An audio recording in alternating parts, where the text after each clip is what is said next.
abilities is in jeopardy. Help the AMA fight to protect physician payment and patients' access to care at fixmedicarenow.org.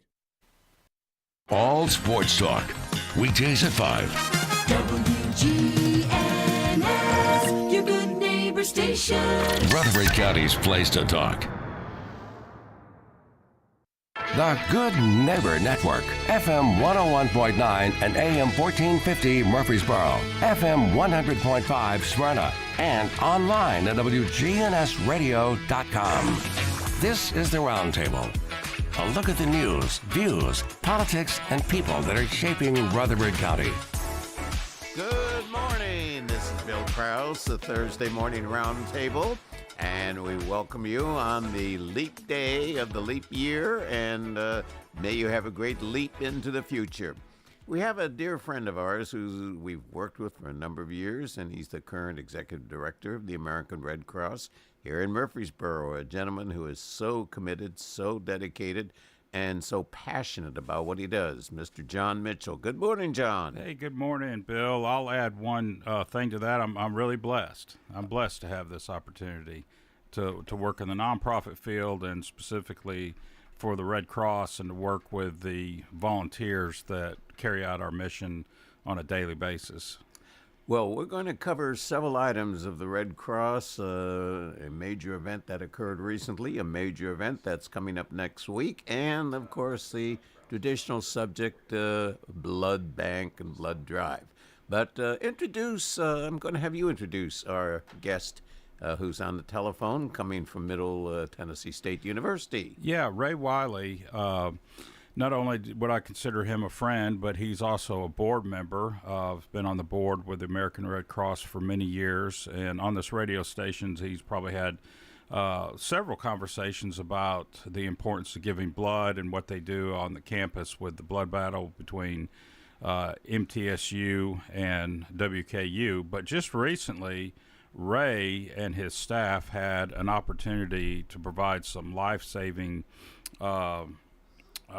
plan of action and follow through, but I won't take that away from Ray. But let me introduce Ray Wiley, who's the Associate Recreation Director for the Recreation Center on campus at MTSU. Ray, welcome to the show.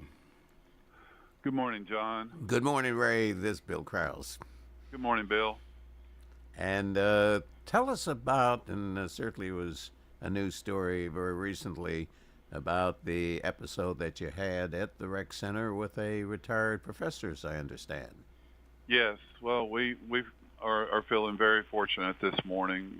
First of all, we're very grateful to the American Red Cross for providing a program that allows us to train staff, faculty, everyone on our campus who needs this training is willing to take the class. We're very grateful for the training because, once again, we know it works because it was used successfully by our staff. We did have a retired professor, the longtime user of the rec center, playing racquetball with his longtime friend, and unfortunately he went down in the racquetball court, and our student staff that was on duty at the time responded. First of all, they made the phone call quickly to campus police, and that's part of the cardiac chain of survival that you need to follow in order to increase the odds of survival. And they recognized the emergency and made the call quickly. Second, they arrived on the scene and began CPR early and efficiently. And then they also brought the AED. We use a Phillips brand AED, and it arrived on the scene, and they cut open the shirt, applied the pads. It prompted them the shock. They administered that life-saving shock from the AED and continued to provide CPR until our campus police arrived on the scene and assisted. And shortly, the fire department paramedics arrived on the scene and took over. We were very blessed because he is our retired professor is recovered fully. He does have some restrictions for a few months, but he is doing well. and it's just a real celebration for us. But once again, it starts with Red Cross training. There are many organizations out there that provide CPR training, but we made the conscious decision years ago to go with Red Cross, and we feel very fortunate with that decision that we made. Do they say that if you can reach a patient the first 7 minutes, their survival rate is going to be much more significant? If it's after 7 minutes, the odds are certainly against it. Every minute that goes by, you lose approximately 7 to 10% chance of survival, and there are some staggering numbers that go against out of hospital cardiac arrest situations like this. And in fact, 356,000 people in our country each year suffer from sudden cardiac arrest, which is what happened here. And the probability of success in Rutherford County, for example, out of hospital is 7%. Wow. And wow. so it is a staggering number, and we're just very fortunate that our emergency action plan is in place. We have student staff that's here at all times, and they're ready. They're trained. They're ready to respond appropriately, and they follow those steps of the cardiac chain of survival. And fortunately for us, it worked. And the system at MTSU is such that no matter where a cardiac arrest may occur on campus, and it's a rather large campus, that response time will be very good. Yes, I want to give a shout out to our campus police. They're so good at what they do. They're all trained. They all have AEDs and other supplies with them. So when they get that call, they're responding quickly. But I can't stress enough how important it is for those first few minutes. You mentioned earlier, but it's so important, those first few minutes of what happens when someone goes down. You know, someone trained up, ready to recognize this is in fact an emergency and a call needs to be placed. Secondly, they need to jump into action and use their training. They need to use CPR if the person's not breathing. There's no visible signs of life. They have to start CPR. And then the other big thing, the game changer, is that AED arriving on the scene and someone being trained and knowing how to use it. They are relatively easy to use. However, there's no substitute for someone taking a class and getting checked off on these skills to ensure they're doing it correctly and using the AED correctly. So that's the model that we've used successfully here at MTSU. And over the years, we've been very fortunate. In the 29 years I've been here, we've had 3 people go down and suffer from cardiac related issues. And fortunately for us, all 3 have resulted in a save. 2 times the AED unit was used, and another time we had to perform CPR after we pulled a young lady out of the water at our outdoor pool. Wow. But CPR, AED training, I can't stress enough how important it is for people to get that training, because sudden cardiac arrest can really happen anywhere. There was a high-profile case last year on Monday Night Football. The football player, Damar Hamlin from the Buffalo Bills, went down on a Monday night, and everybody kind of held their breath. But fortunately, that resulted in a save too. But again, they had trained personnel on the scene. They had AEDs, and that football player made a full recovery. So I'm thankful that we're on a campus that cares about training, cares about providing the proper equipment for people to have on hand and to use. And I'm very grateful for the emergency responders that provide the assistance when we need them and when we call them. We're just very blessed. Having taught at Peck Hall for quite a few years, until a couple of years ago, pre-COVID, are there in red, and I guess I would do it in red, a signage if a faculty member is in class or a student's in class, what the students call, rather than just get on 911 on their little cell phones? Is there a procedure process in each classroom or each department office of what to do? That's an excellent question, and honestly, I really don't know. I can't speak to each individual classroom on campus, but I do know this. Over the years, more and more academic buildings in the larger buildings, such as the library, the student union, those kind of places, they are placing AEDs, and their staff are beginning to be trained. And training and the availability of AEDs makes all the difference. So the goal would be ideally for every single classroom on our campus to have them installed and to have people trained to use them. That would be ideal. Well, I'm thinking, for example, being in the political science department and the department office was just 2 or 3 doors away from the classroom. At least of each department office, department staff knew what to do, call, not necessarily being trained, but to call a number rather than go through 911 and having to go through the county system to immediately make contact with someone in the MTSU system. Correct. And if a call does go through, if someone did recognize and made a call to 911, that ultimately is going to be relayed to campus police. But if you know the emergency number, which we do, for us, if you pick up a landline on campus, it's just 2424. Okay.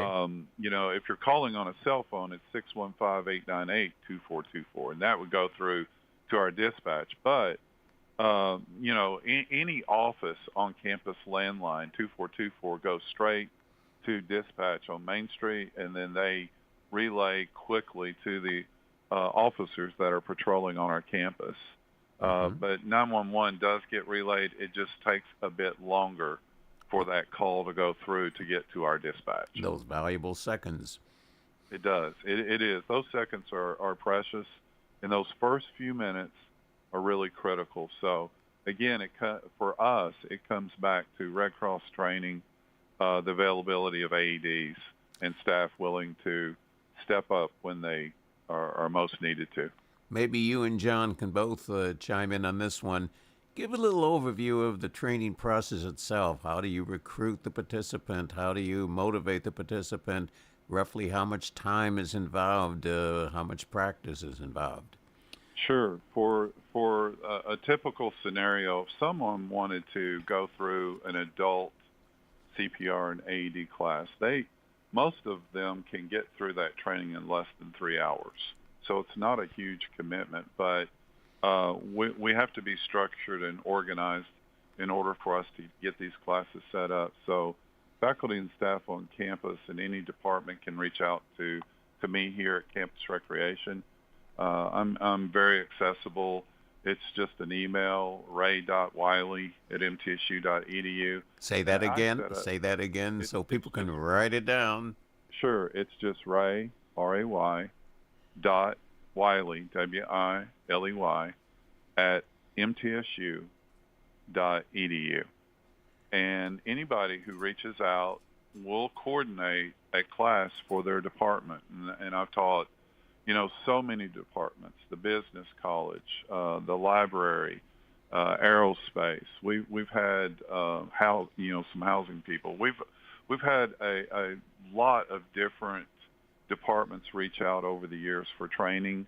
The certification lasts 2 years. We don't wait that long. We take our students through annual training each year, just to make sure that they're strong in their skills and remembering what they're being taught. So, but we provide that training, and John can probably talk a little bit about our location here in town for our Heart of Tennessee chapter, where we teach classes as well. Yeah, that would be at 501 Memorial Boulevard. The best place to start, because the training opportunities are vast. Of course, we're concentrating on CPR and AED. We also have trainings like babysitter training. Of course, there's lifeguard training. So if you really wanted to dig in and see all the different trainings that are available through the Red Cross, you can just go to redcross.org and navigate through our training programs, but I can give a specific number that we work with directly. Let's get back to that in just a moment, but we do have a word from our sponsors. Thank you. We'll be right back. Stay with us.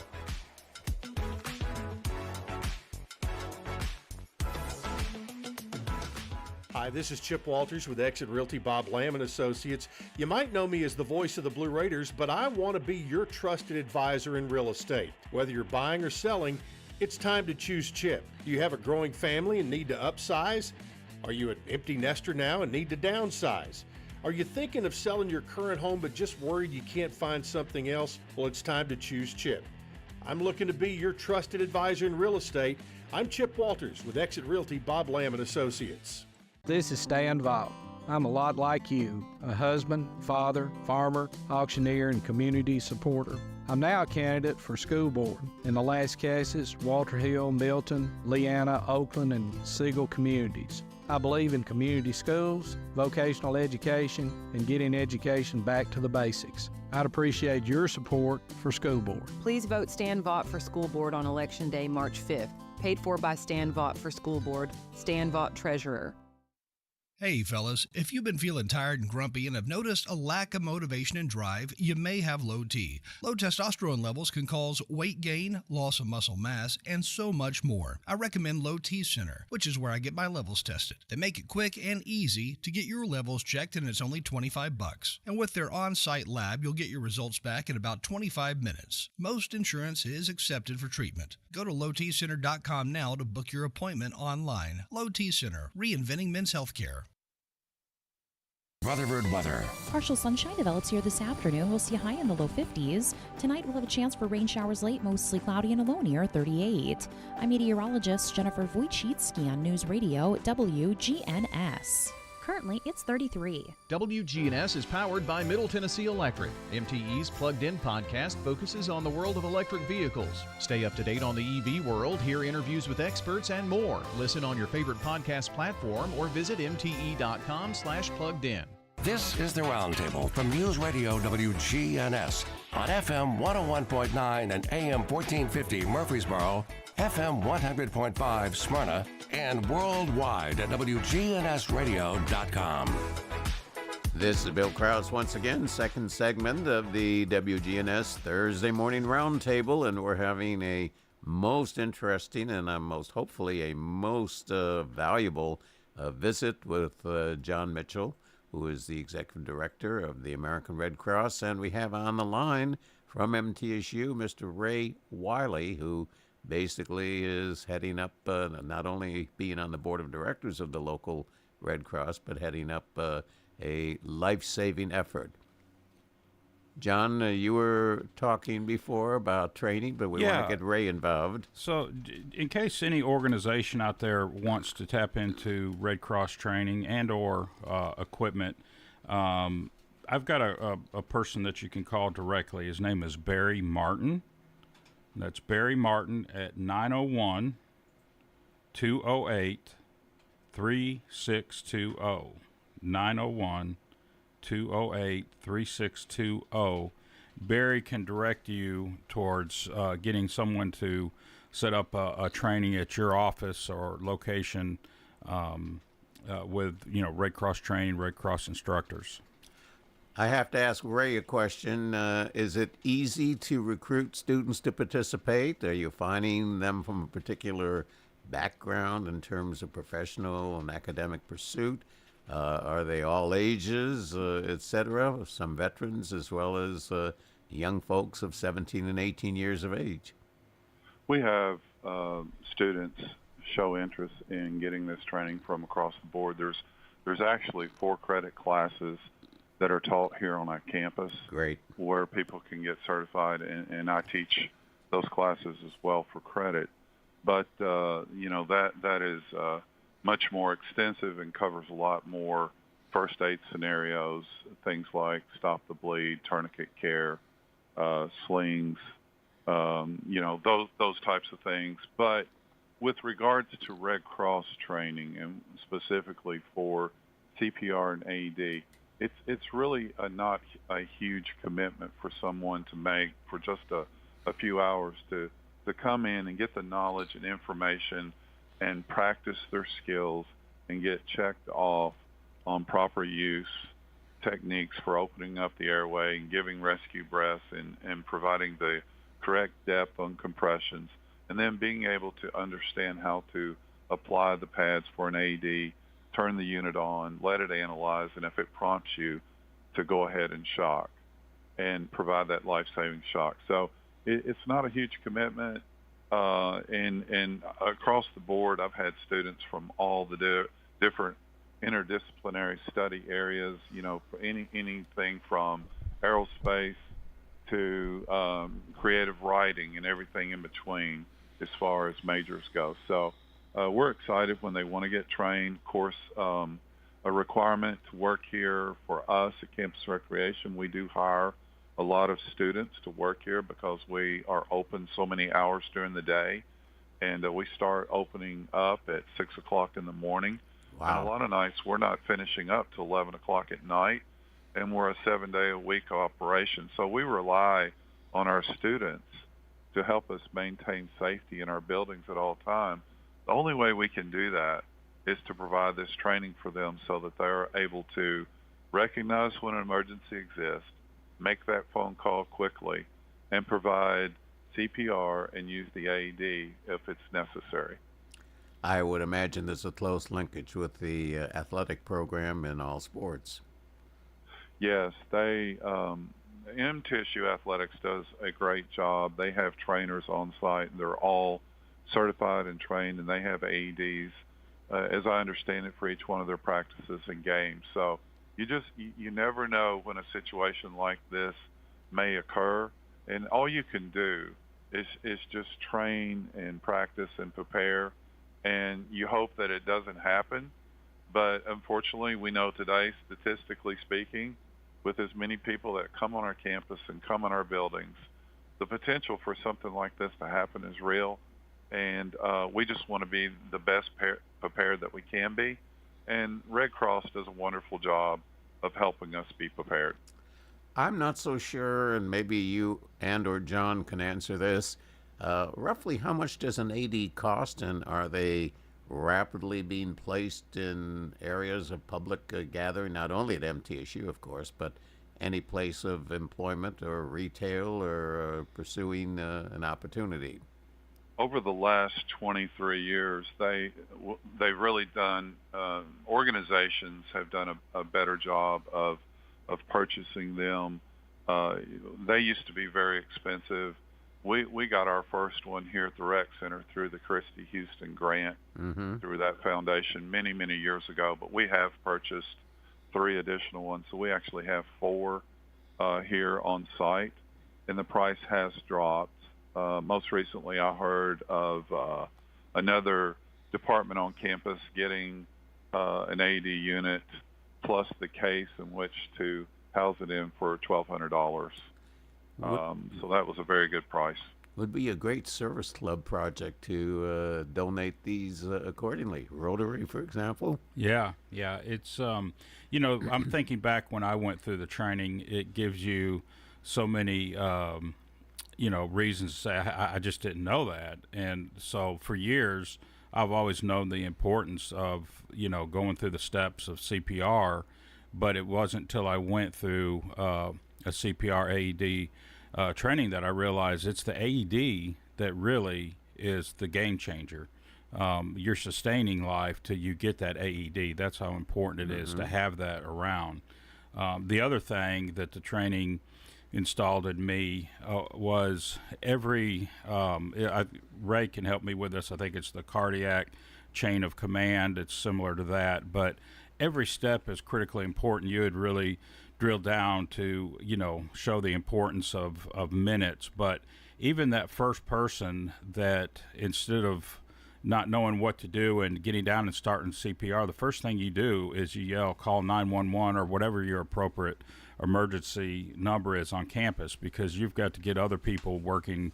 It usually takes a team to do this, if you have a team with you. So I'll give everybody I'll tell you what, I've got a special offer, Bill. Yes, we would love it.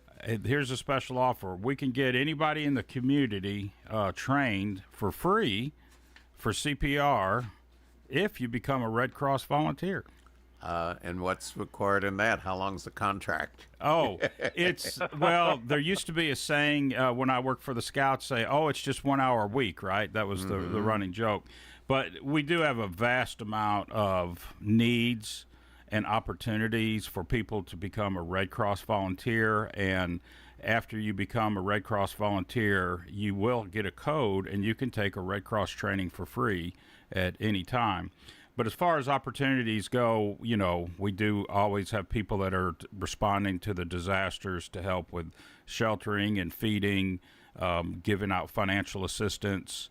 The blood drives are key. We have people that actually drive the blood from our fixed site in Murfreesboro to Nashville, or maybe just sitting in front of the desk and welcome people in. So when the phlebotomists at our fixed site are doing their job, they don't have to double down and do, you know, multiple things. They can concentrate on what they do best. You know, it would be interesting, and when I was driving to the station this morning and listening to some country music, I heard a song, and it's entitled, I may be wrong on the actual time, but it intrigued me, The 3 Most Important Minutes of Your Life. And it certainly would apply to if a student, for example, at MTSU, goes through training, may not have an AD, but goes through training, and they have a grandparent, and they're with their grandparent, and the grandparent requires immediate emergency, even after the call to 911. You know, and it might be an interesting promotion if you made the 3 most important minutes of your life when you're saving the life of another person. And there may be I like that. Mhm. I like that a lot. That is a good philosophy to have, and those first few minutes are critical. And John mentioned the cardiac chain of survival, and that's really what we instill in our students. And just being trained to recognize that there's an emergency and not delaying making that call is very important. And in the case of the retired professor that went down, that call was placed within seconds of him collapsing. It was just seconds. And then starting the high-quality CPR is another link. It's actually the second link after recognizing and making the call. And, of course, the third one is the AED arriving on the scene and being used quickly. So very early use of the AED. And then the next link of the 6 links, the fourth one is advanced life support arriving on the scene. And then there's the integrated post-cardiac arrest care. Those are the specialists, the doctors, the nurses, people who deal with this each day. And then finally, the last link in the chain is recovery. And that's where our retired professor is now. He is recovering, and he's recovering fully, and we believe that he'll be back in the rec center exercising again very soon once his doctor releases him to do so. Maybe not initially racquetball, though, huh? He wants to. Oh, really? He said he wants to come back and play, and we think that his doctors have said that they believe because he played regularly that had a helpful outcome as well, just simply because his heart was strong, simply because he did play a couple of days a week. So anything and everything we can do to remain active helps the heart. So that played a role too. But all these links, beginning with early recognition and making that call all the way through the recovery process, every single link is important for that full recovery, and that's what we're really celebrating now. Without going into his medical history, had he had heart issues, or was this just out of the blue? No, none at all. And the cardiologist told him, and he's on record as saying this, but he said, it can happen anywhere, anytime. Even trained athletes, unfortunately, there's worldwide each year there's 3,000 athletes that have a low percent of body fat and very young and very fit can suffer from sudden cardiac arrest. So it's critically important that the athletic teams have AEDs and trainers or people on staff that are nearby, just in the unlikely event that even a young person who's in the prime of life is subject to having a cardiac arrest episode. So it crosses over into all age groups. It's not just the elderly that suffer from this. So all the more reason to have trained individuals in places and having the proper equipment and people trained to know how to use them. It's been a phenomenal activity, let's put it that way, and certainly what a phenomenal achievement of the outcome of training at MTSU. So great, and most hopefully this will serve as a incentive for many other people. We hope so. We hope so. And John made a wonderful offer today for someone who wants to get trained and was willing to become a volunteer, and we need them in our community. We are the volunteer state for a reason, and the Heart of Tennessee chapter is a great organization to get plugged in. And if you got time and you're available and you're willing to become a volunteer, we'll train you for free. So you can't beat that deal. How did you first get into this? And you've been with the college a long time. Yes, sir. You've been involved with the Red Cross for a long time. I know you're on the board, but have you been involved? I have. It's a labor of love for me. I started out. My first job was a lifeguard many years ago, and I first got introduced to Red Cross and Red Cross training as a teenager, and it's just been something that stuck with me. Being in recreation and physical education my entire career, I've always either been a teacher or a coach or both or administrator. And I was just very fortunate to, when we moved here, when my wife and I moved here years ago, and I started teaching at MTSU, I was just able to get plugged in with the leadership here, the Heart of Tennessee chapter. They took me in and let me become a volunteer, and I was active in health and safety for many years. I worked with Dean Hayes, Coach Hayes, a well-known track and field coach here at Middle. He and I used to tag team a lot of Red Cross training, CPR training events, and it was great. And I really enjoyed working with Dean and all the different staff members all the time. And now John's here providing leadership. We've got a great board of people that truly care about our community. And a great executive director. We've got a great executive director. Yes, I will second that motion.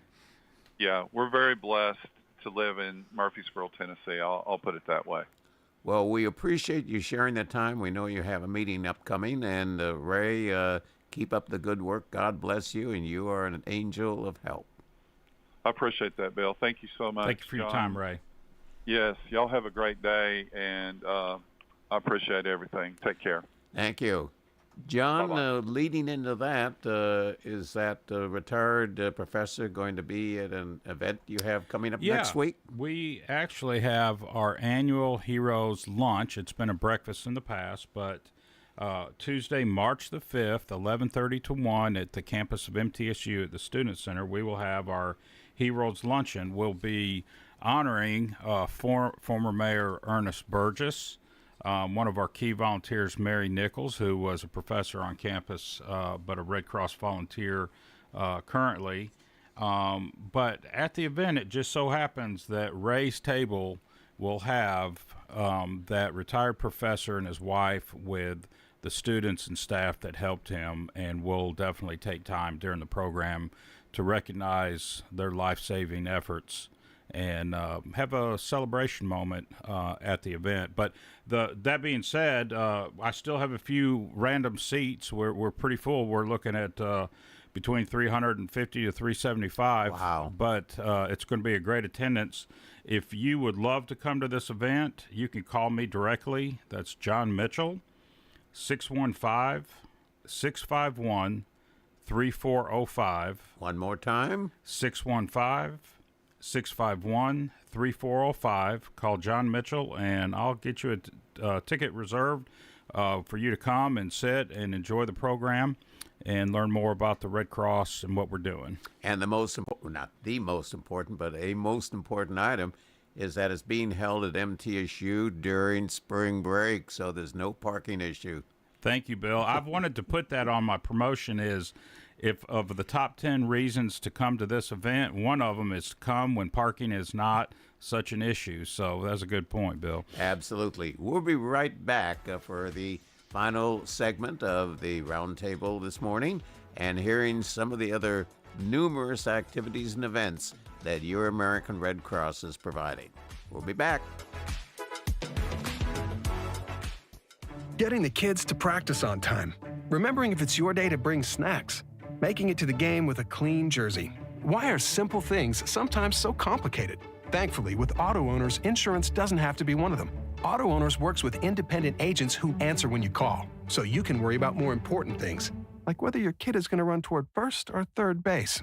That's simple human sense. Rayburn Insurance in Smyrna. Come see me, Rick Hall, at Rayburn Insurance in downtown Smyrna today. Online at rayburn.net. It's a critical time in education, and we need experience on the Rutherford County School Board. That's why we need to elect Butch Vaughn to the school board in Zone 6. He brings experience as a public educator from his years in the classroom and as a coach to being principal at Central and Blackman Middle and Oakland High Schools. Butch Vaughn has also been in private education as the former headmaster at PCA.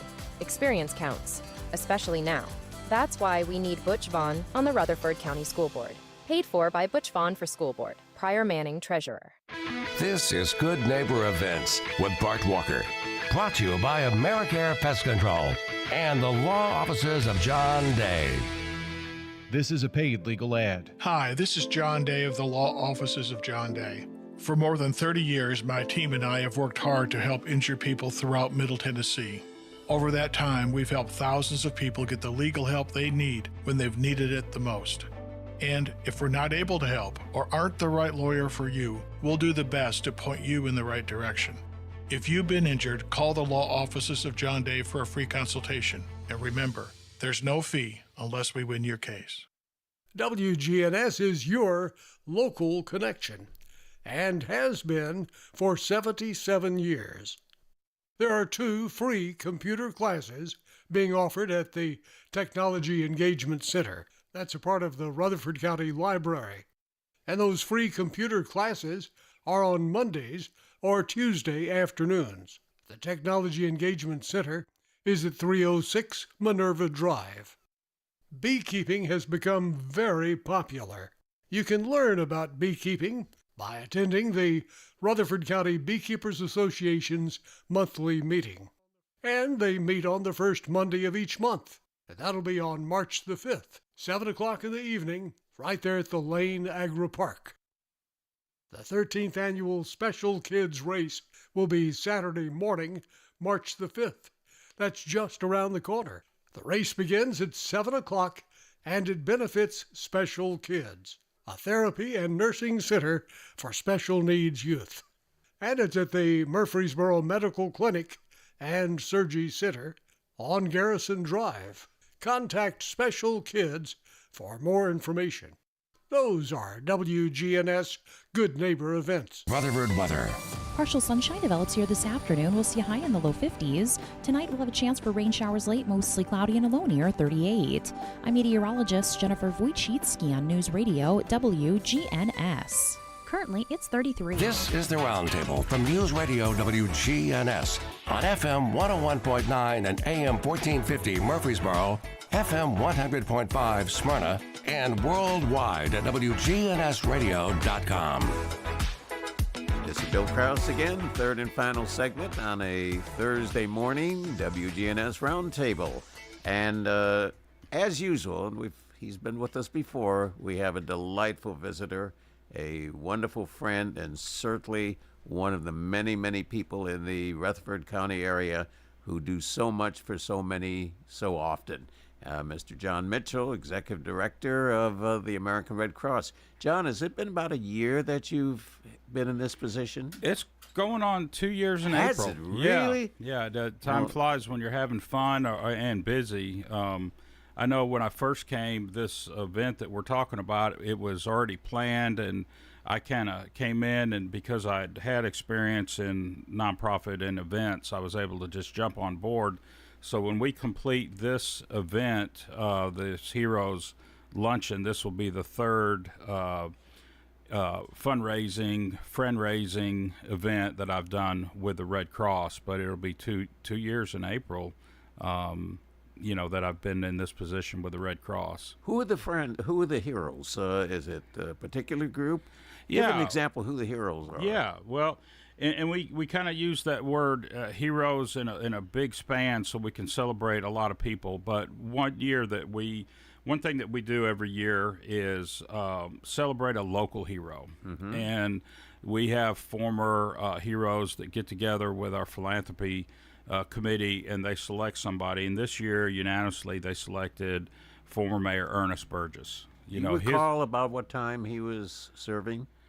I've got some notes somewhere, and I'm wanting to say I can remember 2012, but I think there was a 12-year span somewhere in that period. I do know that, he was here during a lot of tough times, but as you'll see in a legacy video we put together, Ernest will be attending the event, but to do him honor, we put together a video to have some testimonials for people to talk about what he has meant to them.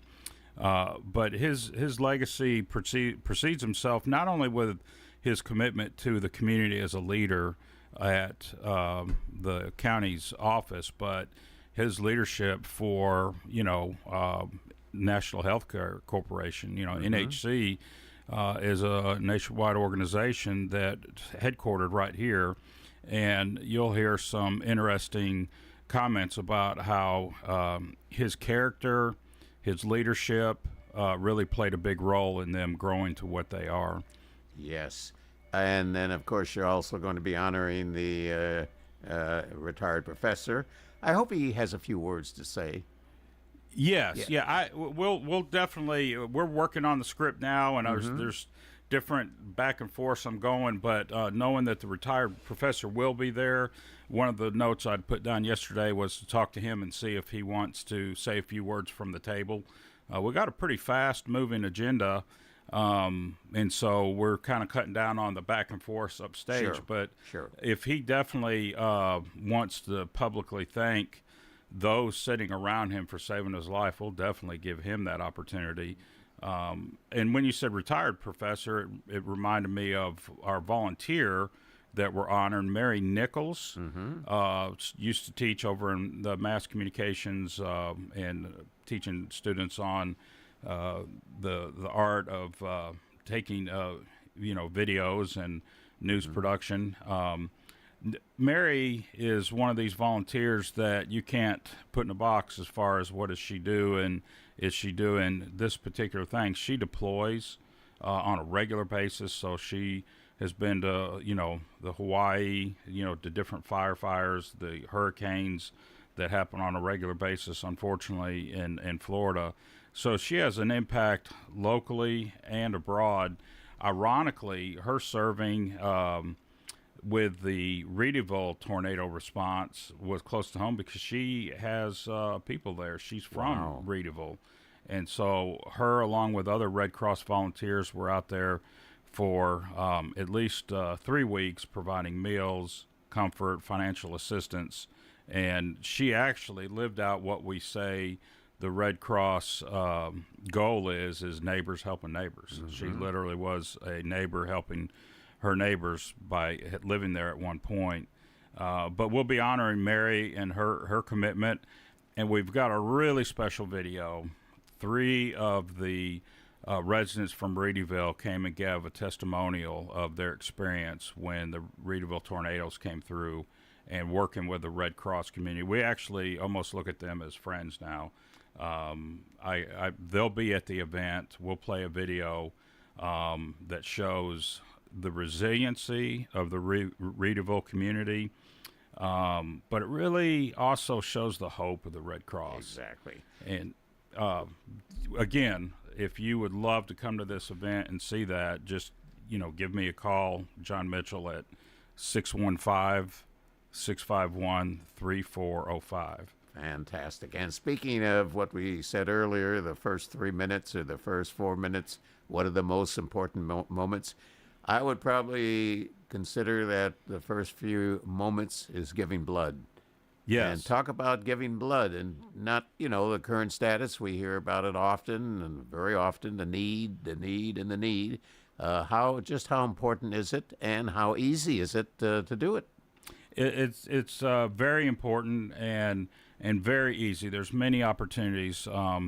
We do have a fixed site here in town. That is where our office is, and our fixed blood donation site is at 501 Memorial Boulevard. But that's not going to cover all the needs. So to cover the need, we have remote blood drives going on all the time. Ray hosts one of the biggest ones in the state annually at the rec center with the MTSU WKU blood battle. Just generates huge. Who generally wins that? You know what? WKU came back and snuck out the victory this year. Did they really? And after many years of MTSU claiming the victory, title, yep. they came out and produced a couple more pints of blood and won the victory. But everybody was a winner at the end of the day. But you can set up a blood drive yourself. We have a board-sponsored blood drive coming up.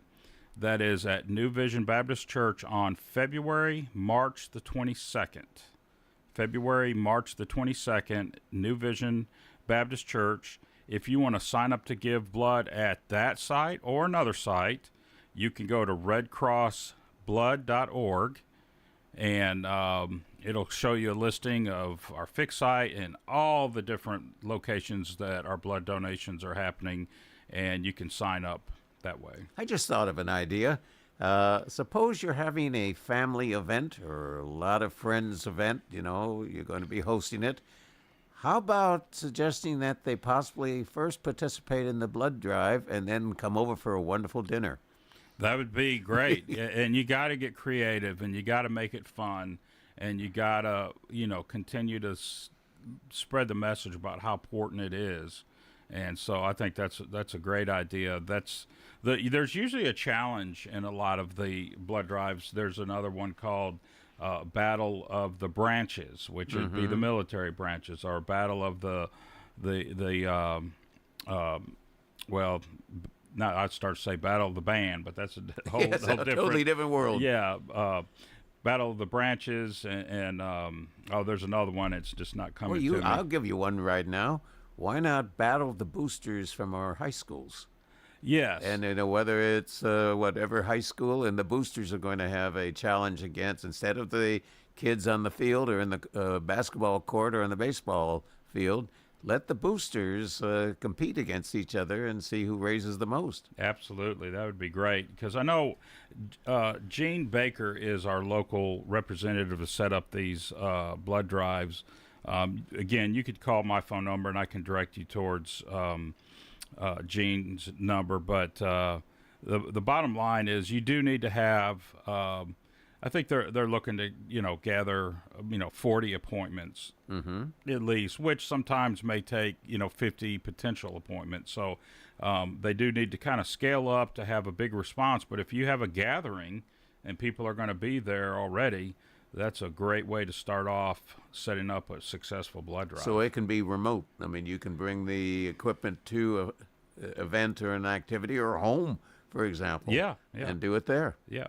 With the limitations are few, and one of them would be to get enough people gathered, and the other one would be to have enough space to spread out on, setting up the cots and some of the equipment. But yeah, you can get pretty creative. You just need space. We'll bring all the materials and the phlebotomists, the professionals, to you if you can help us with those two main items: is space and blood donors. Well, it would be interesting, and it's certainly with more and more and more medical service and more medical visits by people of all ages and people of all needs and people of all backgrounds and so forth, the amount of times you go to a doctor's office and you're asked to give blood for the lab tests.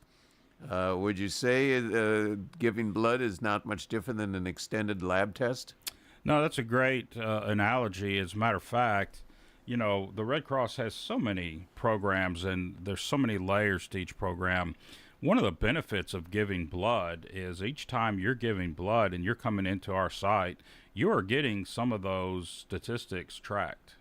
Your blood pressure, your blood count, different things. We have that information and we can share that with people so they know, okay, I haven't been too disciplined at the house to track my blood pressure, but if you were giving blood on a regular basis, the Red Cross, we have that information for you. As a matter of fact, there's an app that everybody should download. If you just go to your Apple store or, I have a Samsung, which is being Android, download the Red Cross blood donation app. It is phenomenal. It'll help you set these locations. It'll help you look up existing blood drives, but you can also track a lot of your health history. Fantastic. So the many advantages above and beyond. It would also be interesting, and I'm sure the National Group of American Red Cross, in their research and in their information sharing, were blood donations have had a direct impact. We've certainly spent this morning the direct impact of training on preventing somebody from dying with a heart issue. It would be interesting to know how many people are being saved because the medical facility has an ample blood ample blood deposit in order to assist. Yeah, I would have to do a little research to come up with something I'd feel comfortable going. But a lot of people don't realize, it is all about the relationships we have with hospitals.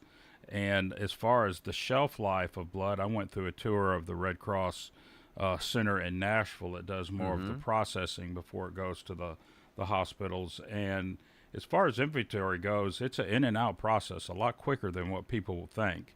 Absolutely. So that's why, giving blood on a reoccurring basis, you just can't stress it enough that the need is continuous.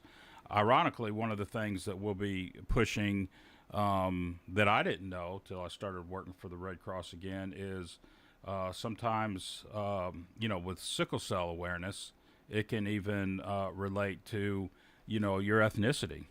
And the sickle cell awareness along with the African American community, there's an increased need for us to get into that community, create awareness, create more blood drives to help the sickle cell awareness, which predominantly is an African American trait.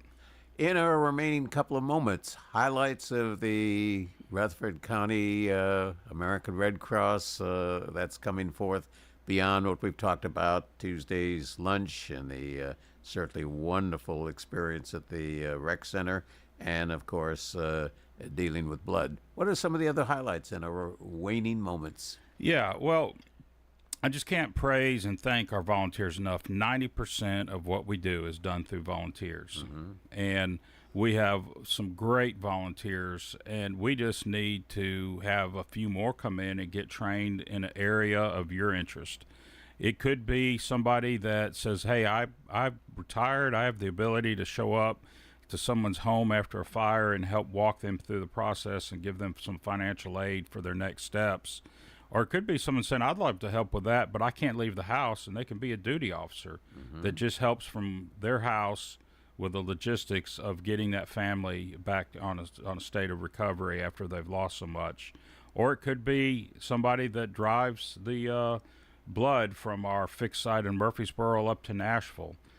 So if you challenge us with the fact that you would like to be a volunteer for the Red Cross, we can find an opportunity for you to serve depending on your time, talent, and an ability to help others. Do you recall, I'm sure you do off the top of your head, some of those volunteers who have years behind their name as a volunteer?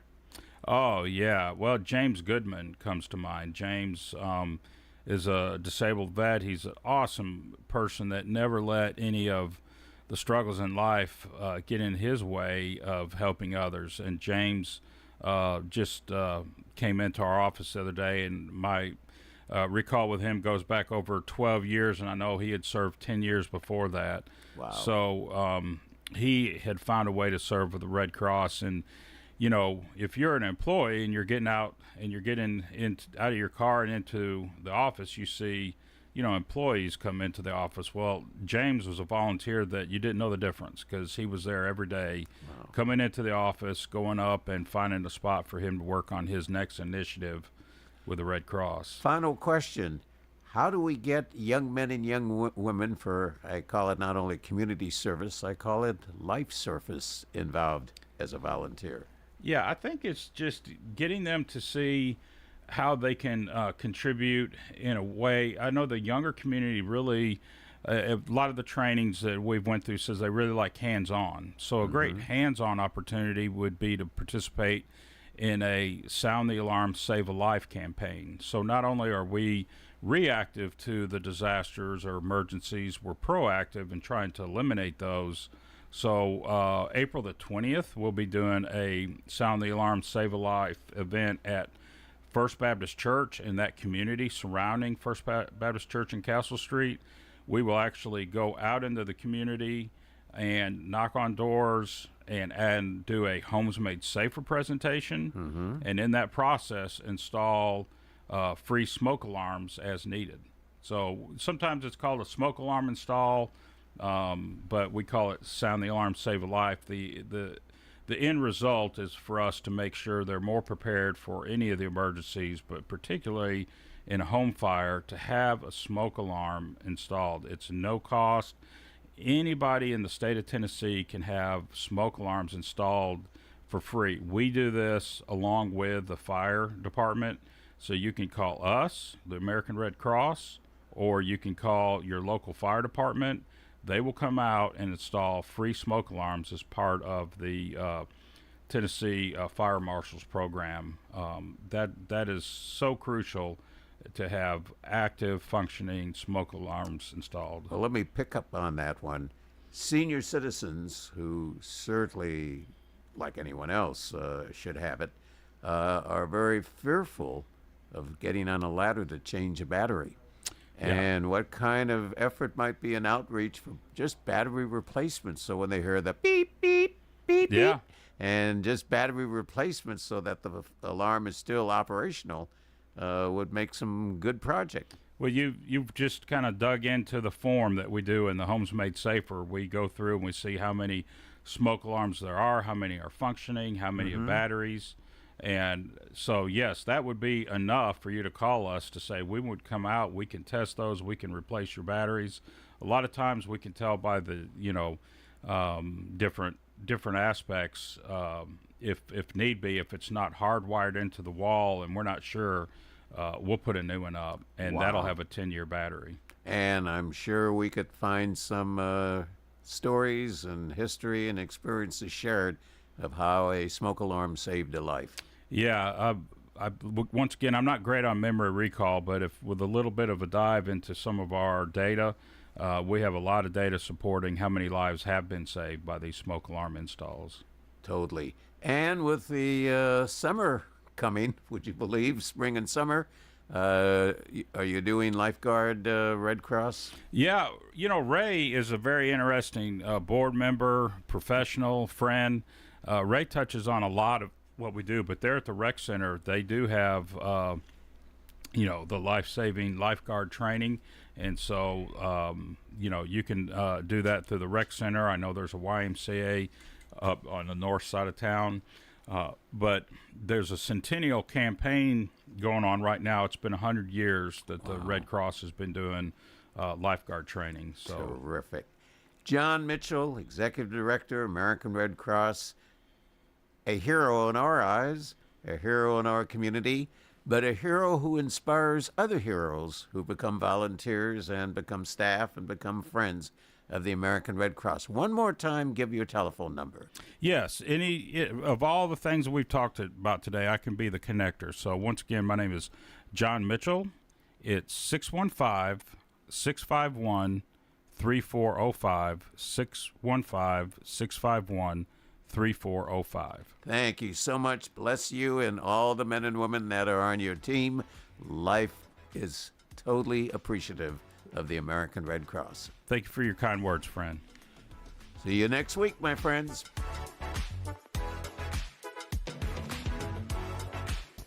WGNS, Murfreesboro.